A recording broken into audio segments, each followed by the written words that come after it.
A Spanish officer told us to just burn the fuel, so we decided to wake up the entire base at 5 a.m. We were at a massive international air exercise when one of our fighter jets broke down. It had a faulty external fuel tank that needed to be swapped immediately. Usually, this is a 20-minute job. You drain the fuel into a truck, swap the tank, and you're done. But when we called for the truck, the Spanish base suddenly changed the rules. They told us we had to send a fuel sample to a lab and wait 3 days for the results before they'd touch it. That meant our jet was grounded and our pilots were out of the fight. When we complained, a liaison officer got snarky. He looked us in the eye and said, "If it's that important, just burn the fuel." We didn't need to be told twice.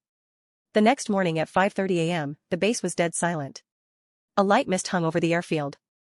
Then, the roar of twin engines shattered the peace. We cranked the thrust to the absolute limit while holding the brakes. The asphalt behind the jet dried instantly. A massive wall of sand, rocks, and dead vegetation blasted into the air. The wind caught the debris and sent a 100-meter cloud of filth straight into an open Spanish Air Force hangar.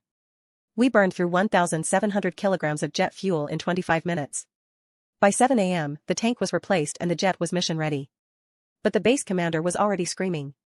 He'd been woken up by the roar, and his crew spent the next 2 hours sweeping dirt and rocks out of their hangar.